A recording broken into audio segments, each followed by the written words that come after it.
حدیث کې راغلی نبی صلی الله علیه وسلم فرمایي الدنيا سجن المؤمن وسنته دنیا د مؤمن جیل ده د مؤمن قحط ده څه مطلب مؤمن چې په دنیا کې ژوند تیری دا په دې تیری لکه په دې باندې چې قحطي قحط چې کله وشکاري بارانونه نه کیږي سوکلي نو انسانان څومره خفای مؤمن په دنیا کې د قصې لکه دې باندې چې قحطي کله چې مؤمن باندې مرګ راشي دا د شي ګویا کې فارق السجده والسنه ګویا کې دا د جن نه وځي ادا د قحط نه وځي ځکه حدیث کې راغلي دي ته اشاره شوی دا تحفه المؤمن الموت د مؤمن تحفه او ډالۍ دا مرګ دی مؤمن باندې په دنیا کې قسمه قسم تکالیف راشي د عذابونو مصیبتونو پر راشي خو لیکن بل ژوندۍ تیاری جنت تیاری هغه تور شي د تحفه چې رب العالمین مؤمن لور کی قانون دا کله چې انسان د سفر نستنیږي کور ته نو په دې لار کې انسان باندې څومره تکلیفونه دي ته دا تکلیف نه وای ځکه ته کور ته رواني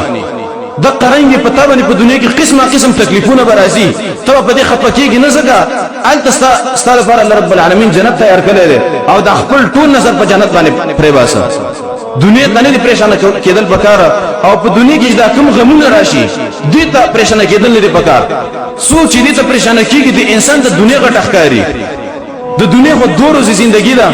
چې هر څومره غټ مصیبت او تکلیف په تابانه راشي ختم د دوه ورځې ژوندۍ ده تیریږي سلف په ویلي د عیسی علی السلام قول له عیسی علی السلام په خپل ملګرو ته ویلي وای اشدکم جزعا من المصیبه اشدکم حبا للدنيا وای څوک په تاسو کې د مصیبت نه ډېر جزې پزې کوي لږ تکلیف به نه راغلی خلی आवाज کړي یاره تکلیف دی او دا دی مصیبت دی مال نشته دی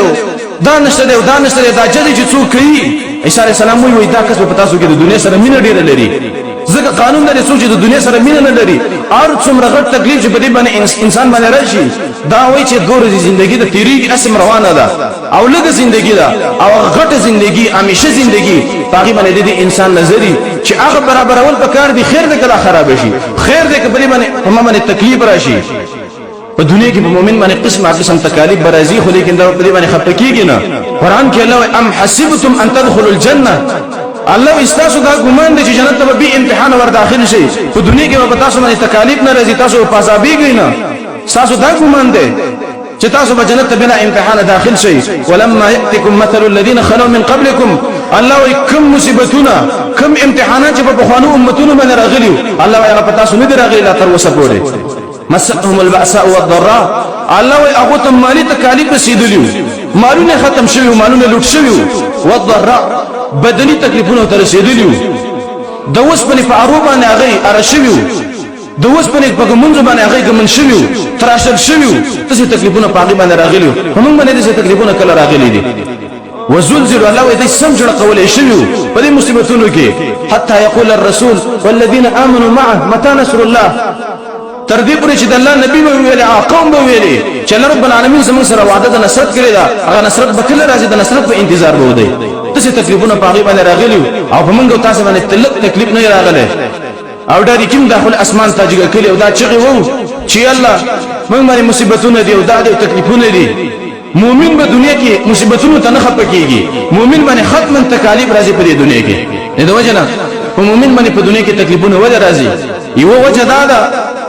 چې دی مؤمن دعوه ډیره غټه کړې ده چې زه مؤمن یم دا ډیره غټه دعوه ده زه مسلمان یم دا څه وړه دعوه مګنئ تا چې دا دعوه وکړه چې ودی زه مسلمان یم زه مؤمن یم تکالیف په تابع الله رب العالمین راولي چې ستا پته ولګي چې ته رښتې مؤمن یو کنه تا ستا پته ولګي چې ته رښتې یقیني مسلمان یو کنه نو تکالیف په باندې راځي دوی علما وایي مؤمن باندې تکالیف ولې راځي په دنیا کې چې د مؤمن مثال د مسلمان مثال په شان د سرو زرو ده سرو زر چې زرګر راوړي اولی په ور کې شي په ور کې سوځي د سرو زر وڅ ګنا نه کړي خو لیکن په دې ور کې وسوځي وجه څه ځکه روسته دا یو مقصد ترې شي روسته دا پوز ته جګيږي روسته دا وخت ته جګيږي نو ختما مخکې به دغه راشي په سرو زر په ور کې وسوځي ال خپل رنگ ورکې مؤمن باندې مقصد تکالیف راځي ال به خپل مقصد ترې شي جنت ته ورشي علما وایي کله چې په مؤمن باندې په دنیا کې مصیبت راغی او دی مؤمن مسلمان په دې مصیبت او په تکلیف کې د رب العالمین ناراضي شو الله رب العالمین د دې بنده ناراضي کیږي پتا باندې مصیبت راغی ته د رب العالمین ناراضي وي چې الله دسته ناراضي ستاسو په سره باندې راضي ما نه رب العالمین ستاسو ناراضي کیږي او کله چې په یو چا باندې په دنیا کې تکلیف راشي او دا جزې پزې شروع کی او دا وایي چې الله زه دې مندلای مو په ما باندې مصیبتونه راولې په بل چا نه راولې کله چې مؤمن مسلمان په تکلیف باندې په دنیا کې خپشي په مصیبت باندې خپشي الله رب العالمین هم دې باندې نه خپشي سوچ په دنیا کې مصیبتونه باندې خپکیږي په دې باندې نه خپکیدل پکار په دنیا کې چې تا د ایمان دعوه کړې پتا به تکالیف راځي ختمن به پتا باندې مصیبتونه پریشانه راځي ویلو دخل المؤمن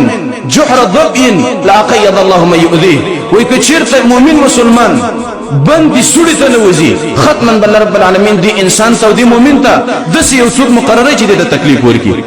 کچیرته تلان شي او په غر کې یو غټ غار ته نوځي الله رب العالمین به دې څوک ته باندې مقرر کی چې تا به تکلیف رسې زکه دا دنیا دار الامتحان ده دا د مزو ژوندۍ نه ده دا د امتحان ژوندۍ ده که ته غواړې وې چې زه مؤمن یم ته به تکالیف د ځان برابرې د تکالیف په تمه لازمي راځي نو تکالیف برازي خو لیکن همت باندې به انسان ایمان باندې به او د الله رب العالمین په قضا او په تقدیر به ایمان لري نو تکالیف ختما په دنیا کې راځي